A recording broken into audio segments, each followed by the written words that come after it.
Саламатсыздар ма, құрметті білімгерлер?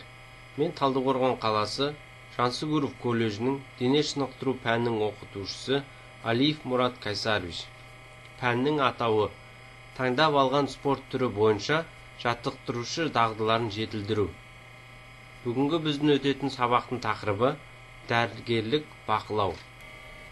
Бағалау критерийі: бірінші, сабаққа қатысу 25 балл, екінші, өз пікірін білдіру 15 балл, үшінші, үй тапсырмасын уақытылы өткізу жүктеу 40 балл, төртінші, сабақтағы белсенділігі 20 балл. Дәрістің мақсаты: спортшыны дайындау жүйесінде машықкерді дәрігерлік бақылауда ұстау.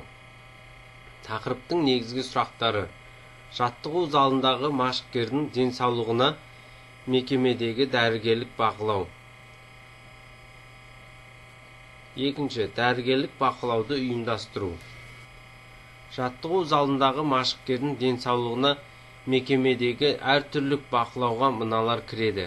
Бірінші, балалардың денсаулық жағдайы дамуын, олардың организмнің функционалдық мүмкіншіліктерін анықтау үшін дәрігерлік тексеруден өткізу.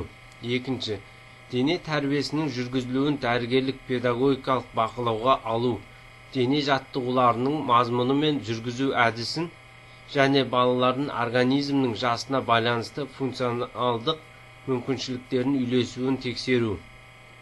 Үшінші, дене жаттығулары сабақтарын, ертеңгілік гимнастиканы, қимыл қозғалыс ойындарын, спорттық жаттығуларды шынықтыру шараларын өткізетін жерлерге физкультура жабдықтарының, құрал саймандарының, сондай-ақ дене тәрбиесі мен айналысушылардың гигиеналық жағдайларына санитарлық бақылау. Ата-аналар мен жаттықтырушы қызметкерлердің арасындағы санитарлық ағарту жұмыстарын жүргізу. Дәрігерлік бақылауды ұйымдастыру дәрігерді аяжанның педагогтық бірлескен жұмысы бойынша қарастырылады. Дәрігерлік тексеру және балалардың денсаулық жағдайын, денесінің дамуына, функционалдық мүмкіндіктеріне баға беру. Жаттығу залындағы дәрігердің әр жылдағы тыңғылықты дәрігерлік тексерумен жүзеге асады. Керекті жағдайларда балалар емхананың дәрігер мамандарымен қосымша тексеріледі.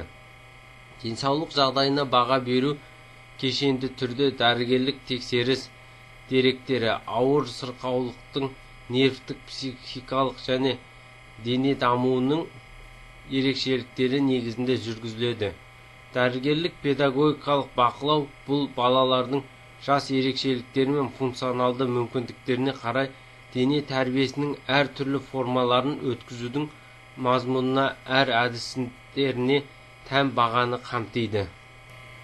Дәрігер аяжан жаттықтырушы дене тәрбиесі сабағына, таңертеңгілік гимнастикаға, қимыл қозғалысы ойындары мен жұмыстың басқа түрлерін өткізілуіне дәрігерлік педагогикалық бақылау жасай отырып, топ жаттықтырушының оны өткізу жөніндегі жоспар конспектісімен танысуы керек.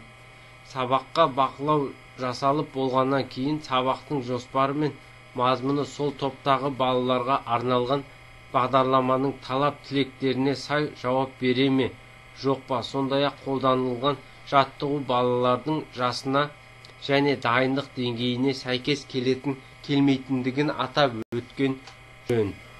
Дәрігер жаттықтырушы және аяжан дене жаттықтырулары сабағы жүргізілетін бөлмелердің санитарлық жағдайын, сондай-ақ дене тәрбиесі алаңдарындағы физкультура құралдары мен жабдықтарын гигиеналық жай бақылауды жүзеге асырады.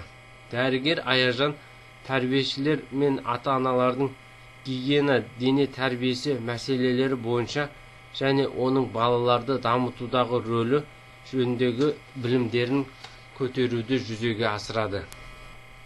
Осымен бүгінгі біздің сабақ аяқталды. Үй тапсырмасы: бірінші, жаттығу залындағы машықкерлердің денсаулығына мекемедегі дәрігерлік бақылау. Екінші, дәрігерлік бақылауды ұйымдастыру. Осы берілген екі тақырыптың біреуін таңдап презентация құрастыру.